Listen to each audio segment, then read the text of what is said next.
J'ai pas mal parlé de la Monkey, j'ai dit que vous pouviez jouer sur le trajet. C'est ce que j'ai dit après, mais plus personne m'écoutait.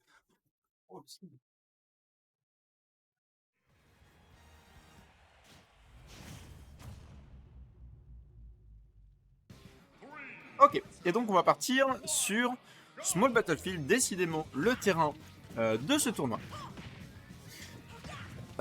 Avec donc le skin de Luigi de la PCS fait par les soins de Sarasa, merci beaucoup à lui.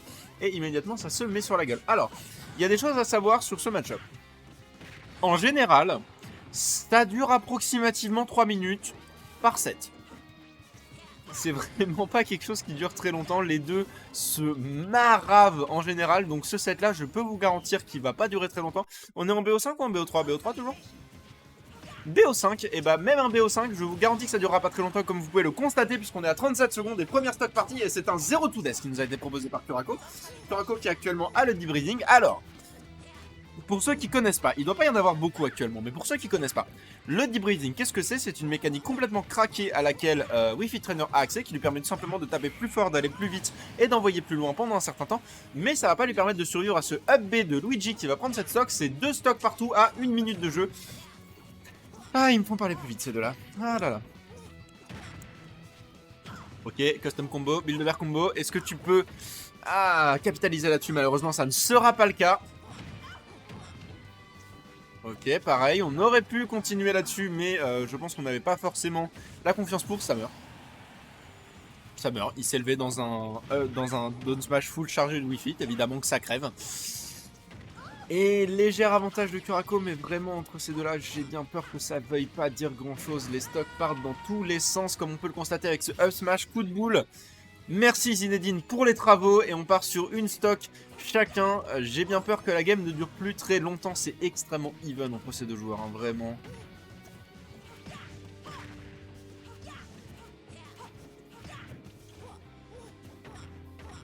Ok, ça se rend pour coup, ça s'échange, On n'a plus le debreeding du côté de Curako. On va coque les deux boules de feu de Luigi avec son propre Sun Salutation. Ça, c'est de la bonne connaissance de match-up. En même temps, comme je le dis, les deux s'affrontent vraiment régulièrement. C'est normal de savoir ça.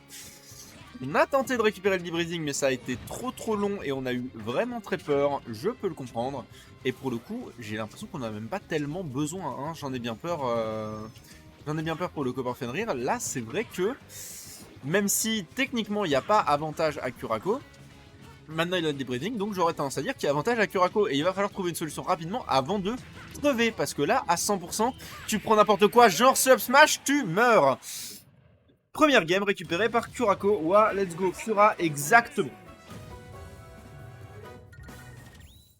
Bon, et puisqu'on va pas me lâcher la grappe, parce que je les connais, soyons bien clairs. Le 13, il y a l'Ultima. Le 14, il y a la Monkey Supremacy. Allez-y au 2 et foutez-moi la paix. Merci beaucoup.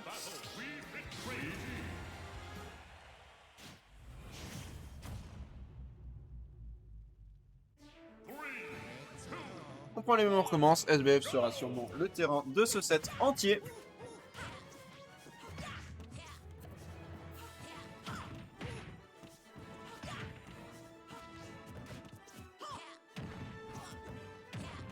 Ok, le shield de Fenrir qui commence à être considérablement bas, hein. J'en ai bien peur. Ça, c'est le genre de truc qui peut se faire casser facilement. Et t'es déjà à 51% mon sauce.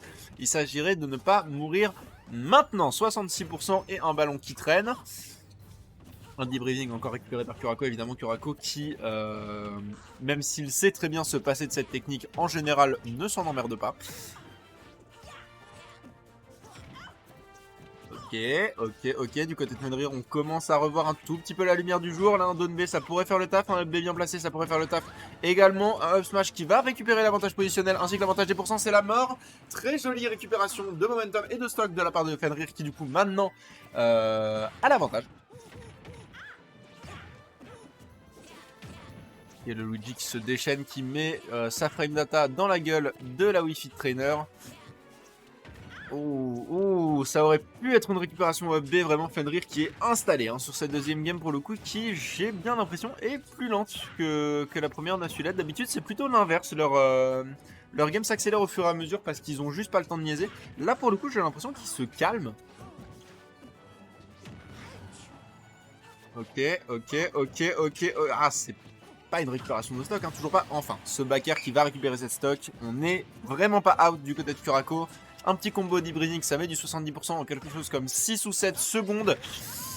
Par contre, un petit coup de tête de Luigi, ça met une stock. Et du coup, on a une stock entière de retard sur Fenrir. Et s'il y a bien un mec à Strasbourg sur lequel t'as pas envie d'avoir une stock entière de retard, c'est Crêpe Salée. Mais Fenrir est pas très loin.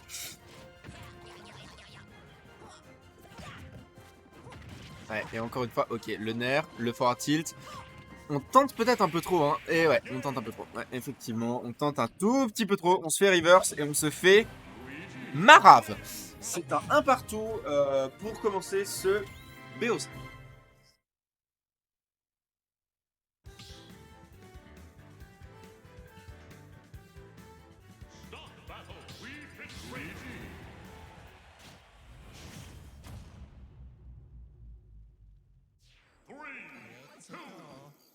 Est-ce qu'on part sur cette game 3 ou est-ce que ça relance? J'ai bien peur que ça relance. Ouais, effectivement, il faut récupérer le skin de la PCS, hein. J'en ai bien peur. On a les couleurs de la patrie ici. Ok. Hop là, comme vous ne pouvez pas le constater, je suis une casteuse très professionnelle actuellement.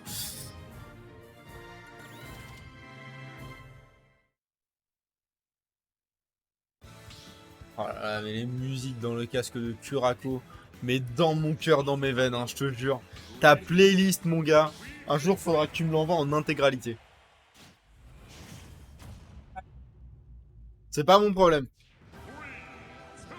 Ok, on repart avec les bons skins, toujours sur SBF. Comme dit, c'est pas vraiment les choix de terrain qui vont prendre du temps dans ce set, mais en même temps, il n'y a pas grand chose qui va prendre du temps dans ce set. Hop, ok, on a déjà du 38% sur le Luigi. Comme vous l'avez vu précédemment, c'est pas les pourcents qui comptent vraiment sur ce genre de set, c'est vraiment le compte de stock. Et le compte de stock, j'ai bien peur qu'il change assez rapidement sur cette game 3. Curako qui, après une game 2 un tout petit peu plus difficile, a bien l'intention de revenir au score. Même si pour le coup, on se fait un peu marave. Hein, là, Fenrir qui a décidé de reprendre le terrain. Ok, est-ce que... Voilà, ça meurt. Ok, D-Breathing of Smash pour le coup. Le B était bien tenté, mais il a été whiffé. C'était trop risqué pour ce que ça a donné. On a le up smash, mais on a aussi un 33% placé sur ce Luigi. 33% en deux coups, c'est énorme. Ce truc tape comme Ganondorf.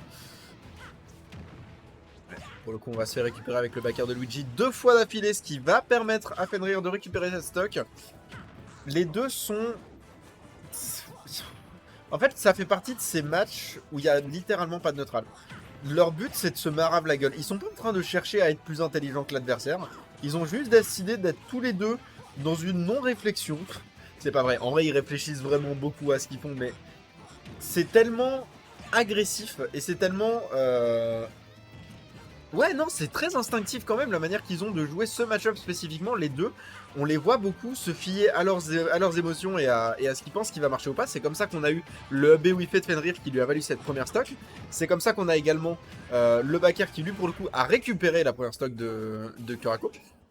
C'est vraiment tellement de connaissance de ton adversaire que tu arrives à une... Comment dire, à un niveau supplémentaire de réflexion de jeu en fait, tout simplement. Ok, encore une fois, voilà, ce backer de Luigi, très bon outil. Hein. Le backer de Luigi, pour le coup, on n'en parle pas assez, mais le truc tue vraiment relativement tôt, à une bonne hitbox, à un léger disjoint, si je dis pas de bêtises. Une bonne frame data, voilà, le backer de Luigi, il fait beaucoup de choses, et les choses qu'il fait, il les fait bien.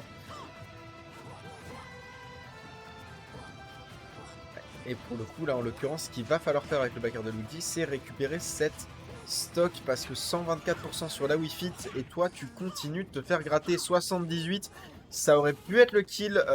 Curako n'était pas en position pour punir ce qui vient de se passer, mais pour le coup là c'était magnifique. C'était magnifique. Ça prendra pas la stock, ça aurait dû, ça a crié à la régie parce que je pense qu'on s'attendait à ce que ça tue, mais ça n'a pas pris la stock. Je suis d'accord que ça méritait une stock. Bah voilà, il a la stock. Voilà, non mais c'est non non mais pour le narratif, on va se dire que c'est le ballon qui t'a pris ta stock et que le reste était une cinématique. Je pense qu'on va partir là-dessus. Ça sera mieux pour tout le monde. Ouais, c'était une sacrée idée, on va pas se mentir, mais enfin après, Kurako qui pour le coup est connu, hein, vraiment pour sa maîtrise de son ballon. Et ce coup-ci, ouais, bon là on a envie de rentrer dans le vif du sujet. Là, on ne changera pas de skin. On a vu Fenrir qui a acknowledge son erreur au début de la game, mais là pour le coup, il a juste trop envie d'en découdre, comme on dit quand on est centenaire. Ouais, et immédiatement on le voit, hein. Là pour le coup, il est en train de noyer Kurako sous sa frame data. Ok. L'avantage revient légèrement en termes de momentum pour Kurako qui du coup a mis Fenrir au pourcent magique. Ça fait peur. Méfie-toi de ce que tu es en train de faire. Fenrir qui vient de récupérer le centre du terrain, qui a bien l'intention de ne pas le lâcher et en même temps, comme je le comprends, qui va le lâcher quand même malheureusement pour lui. Mais bien sûr, pas par choix. Et du côté de Kurako, j'ai l'impression qu'on envoie littéralement un petit peu tout ce qui passe, hein. C'est vrai qu'il y a eu le Sun Salutation, il y a eu quelques aerials, il y a eu ces side B. J'ai un peu l'impression que là, c'est je t'envoie littéralement tout ce que j'ai à la gueule, et si t'es pas prêt, et bah tant pis pour toi. Et ça marche. Et ça marche, puisque même si on va se prendre ce bagarre, on va heureusement y survivre. Et à côté de ça, on est quand même vraiment revenu en termes de pourcent. C'est la mort. C'est pas la mort. Je m'attendais à un S-Mash. Bon bah écoute, le S-Mash n'est pas passé. Ok. Non, ouais, non, le fer de Wi-Fi Trainer qui a quand même des hitbox qui sont extrêmement awkward, qui va pas permettre de prendre ce kill. Par contre, on a mis un Luigi à 153%. Les deux sont à très très haut pourcent, c'est pas caractéristique, hein, vraiment. Là, il y a eu 1 minute 40 de gameplay et c'est la première stock qui est prise à l'avantage de Kurako qui maintenant va devoir pas se faire avoir. On manque de perdre la vie sur cette dash attack. La dash attack de Luigi, on le rappelle, qui maintenant techniquement peut tuer, même si bon, vous l'avez bien vu, ça tue tard, mais ça peut tuer. Et ouais, là pour le coup, du côté de Kurako, on va faire quelque chose qu'on n'a pas trop l'habitude de faire, ironiquement, à savoir rester loin et camper. C'est vrai que Kurako, il est connu pour être vraiment agressif, hein, c'est ce que je disais au début du set, c'est que la vanne, c'est qu'il joue Captain Falcon avec un ballon. Bon là, il joue Captain Falcon, mais sans sa troisième stock, ce sont des choses qui arrivent. Mais j'ai l'impression qu'il est quelque part beaucoup plus raisonnable dans sa manière d'approcher ce match-up depuis le début de cette game 4. Et Fenrir est mort. Il n'y a plus de saut. Si, il y a un saut. Ok, d'accord. J'ai rien dit, il y avait un saut. Mes yeux m'ont joué des tours.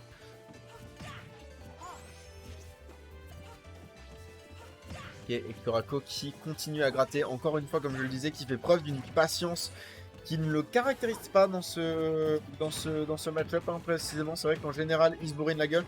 On va faire tout ce qu'on peut pour ne pas se faire 0 to death par Luigi, s'il te plaît, en grand 2023. Très très bonne SDI, hein, de Kurako. Kurako qui a quand même réussi à me dire une fois que sa SDI n'était pas incroyable et qui faisait, je cite, littéralement n'importe quoi, alors que regardez le sauce, quoi. Bref. Une stock supplémentaire de prise par Kurako. Là, c'est potentiellement la dernière stock de winner bracket de Fenrir. Il va falloir trouver des solutions et des solutions rapides face à ce Wi-Fi Trainer qui vient de récupérer encore une fois le debriefing. Debriefing d'ailleurs qui n'a toujours pas été puni, hein, au cours de ce set. Ok, on va se barrer, hein. Il a vraiment dit fuck this shit, I'm out. Il s'est laissé tomber en dessous du ledge. Ok, faut remonter.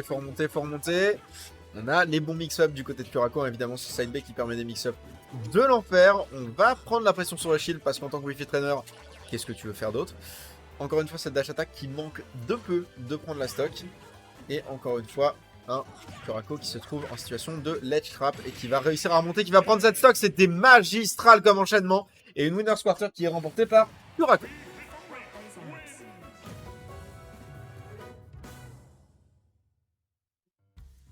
Mais la Caster Cam a tes risques et périls, m'en faut.